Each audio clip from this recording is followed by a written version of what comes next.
Today we will tackle the difficult concept of completing the square and how to use that to solve an equation.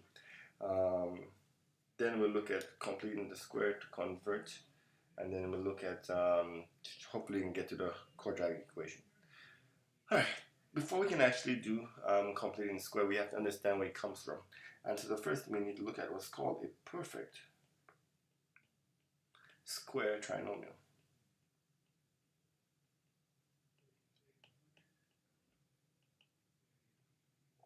I like calling PSTs, but that looks like Pacific Standard Time, so I don't know. Oh well, I guess.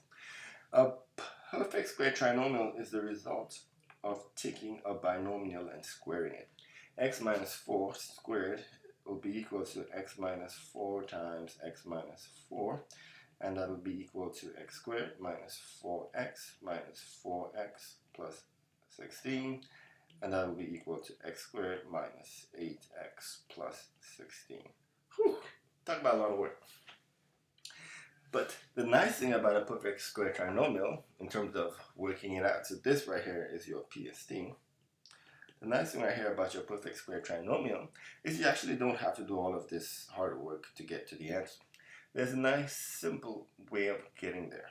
If I take, for instance, x plus 10 squared, right here, I'm going to simply square the first term, and so that's going to be x squared. I'm going to double the middle term, and so that's going to be 20, 10 doubled. And then I'm going to square the last term. And so that gives me, what's 10 squared? 100. The only thing that you need to be aware of is that these two signs must align. These two signs must align. They're always the same. And with that right here, you can quickly get to any perfect square trinomial. Square, double square. And that takes us to our answer. And so another example. If I have x minus 12 squared, square, double, 24x, and then square again, 144. And this right here is my perfect square trinomial. So you're thinking, well, why do I care about these perfect square trinomials? Well, the first thing that we care about a perfect square trinomial is a concept that is called completing the perfect square trinomial, which has been shortened to saying completing the square.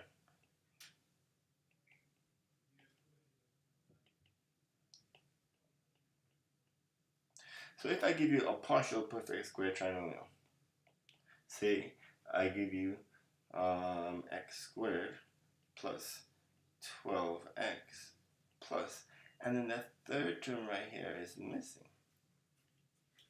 Can I figure out what that third term is? And the answer is, well, if I look back at my previous examples, I'll note that there is a relationship between these two numbers. 12 doubled gives us the 24, and 12 squared gives us the 144. So, what's the person to do? What I do is I take this number and I divide it by 2, and then I square the answer. What's half of 24? 12. 12 squared is 144. What's half of 20? 10.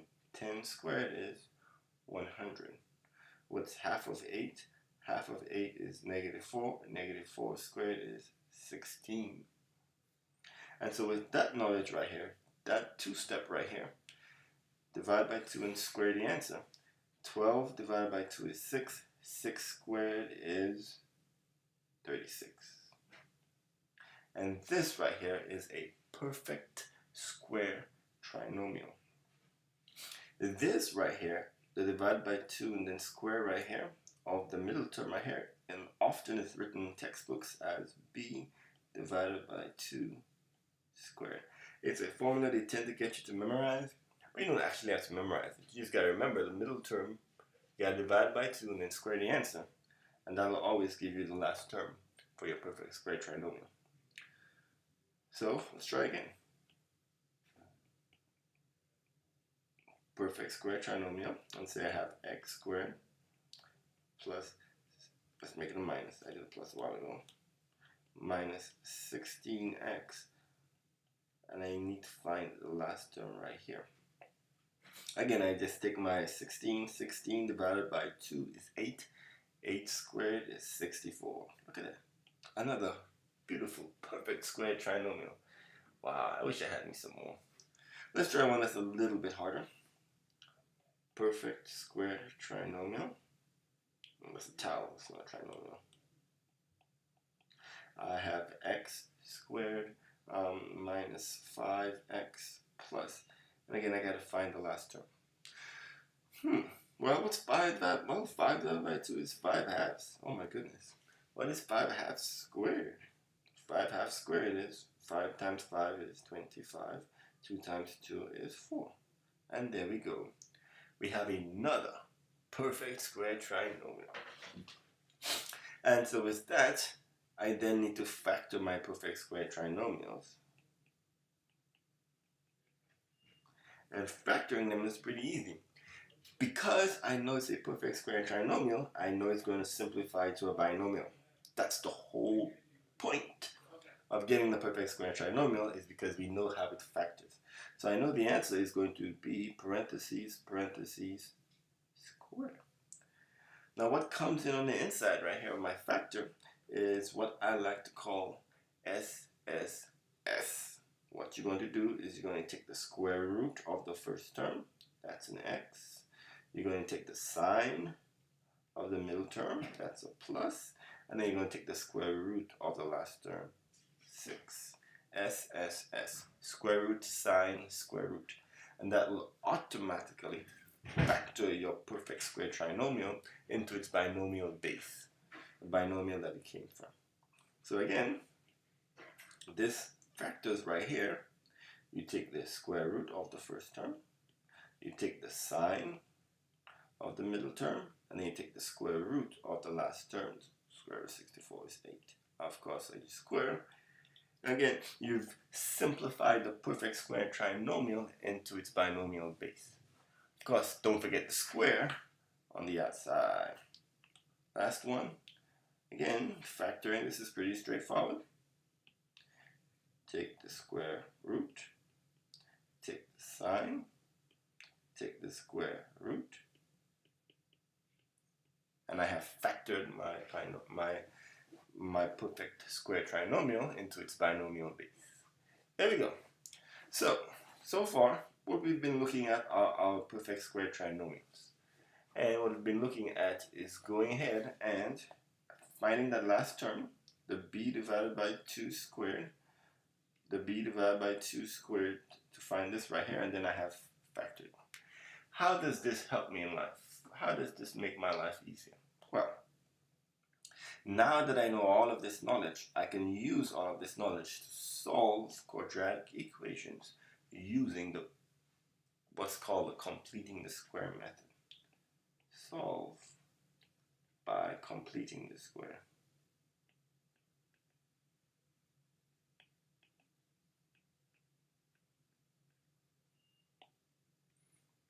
Let's take the equation right here.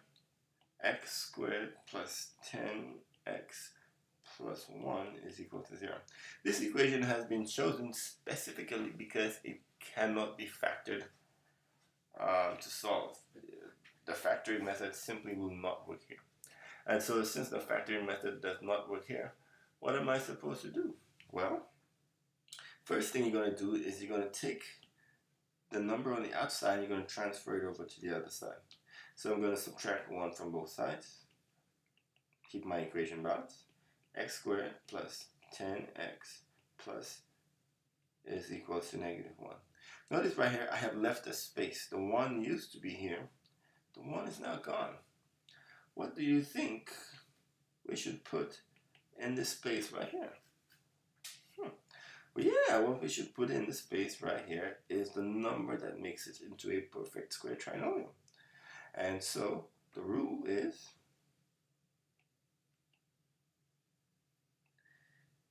b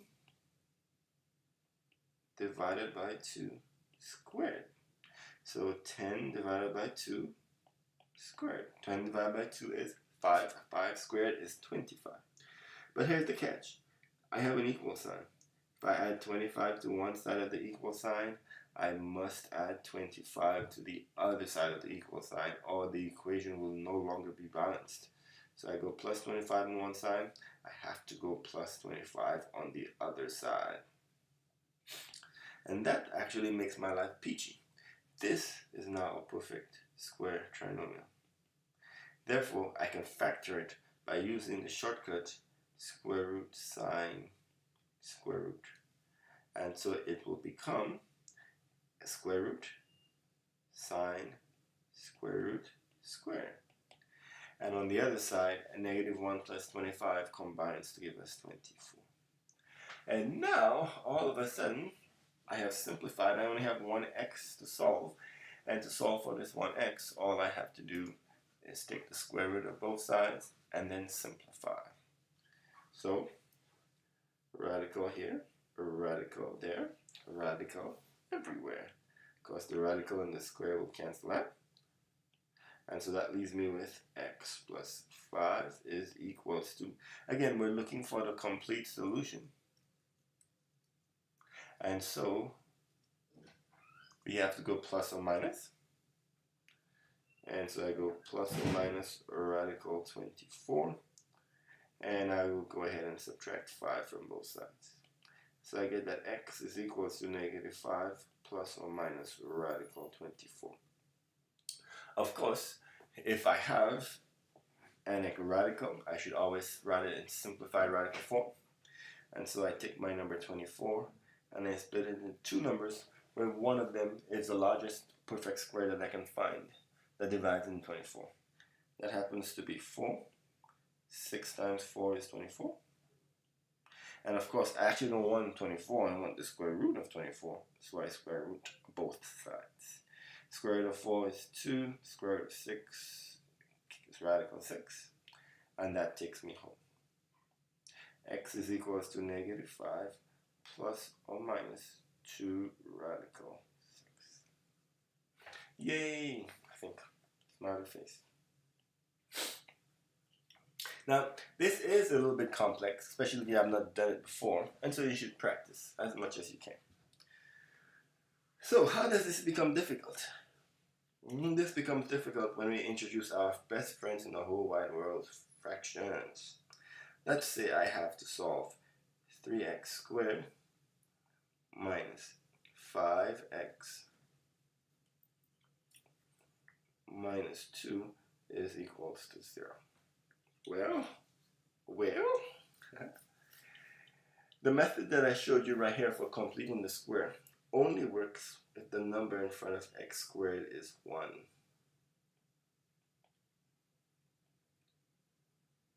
And so, to get rid of the 3, I have to divide throughout by 3. So I get divide by 3, divide by 3, divide by 3, divide by 3. And that will leave me with x squared minus 5/3 x minus 2/3 is equals to 0. I solve it in exactly the same way, the same 4 steps that I just did. And so let's do them again. Of course, we got fractions, but you know, we ain't afraid of no fractions. Take the constant over, so I add 2/3 to both sides. And what that will do is that will leave a space. So I'll have my x squared minus my 5/3 x plus, and I got to fill this in right here, is equals to 2/3. The number that will come right here is the number that will make this into a perfect square trinomial. To do this, I have to go, let's go to our working column, finally get to use one. I have to take b, I have to divide it by 2, and then I have to square the answer. Well, I know for a fraction, if I'm dividing by 2, it's the same thing as multiplying by the reciprocal. And then I multiply across. 5 times 1 is 5, 3 times 2 is 6. 1134. And then, once I have that right here, I square my answer, and that gives me 25 over 36. A nice rule of thumb when it comes to generally dividing by 2 is that if I am dividing by 2, all I do is I double the denominator. That is essentially dividing by 2. So if I had 5/3 and I divide by 2, I immediately know the answer is 5/6. Since I'm dividing by 2, my denominator will simply double. And so what I have over here is I'm going to add 25 over 36. And so to keep the equation balanced, I will add 25 over 36. Now, my friends, this right here is a perfect square trinomial. And since it is a perfect square trinomial, I know it factors very nicely. Square root, sine, square root. And that will be equal to, now to add the 2/3 and the 36, the denominator needs to be the same. 3 goes into 36 12 times. So I can multiply this by 12 over 12. And so that will be equals to 24 over 36 plus 25 over 36. And so that leaves me with x minus 5 over 6 squared is equals to 49 over 36. Whew. We made it past the fractions and we're almost home. I have to take the square root on both sides to cancel the 2. And so x minus 5 over 6 is equals to 7 over 6. Don't forget about your plus or minus. And again, I have 2 equations to solve. Add 5 over 6 to both sides. And so I get x is equals to 5 over 6 plus or minus 7 over 6. I'll just put it up here. X is equals to 5 over 6 plus 7 over 6, which is 5 plus 7, 12 over 6, which is 2. And x is equals to 5 over 6 minus 7 over 6, which is 5 minus 7 is negative 2 over 6, which is negative 1. Take the time, go over this example a few times, make sure you get it there. But the fractions aren't that much more, aren't very difficult. You just have to be patient.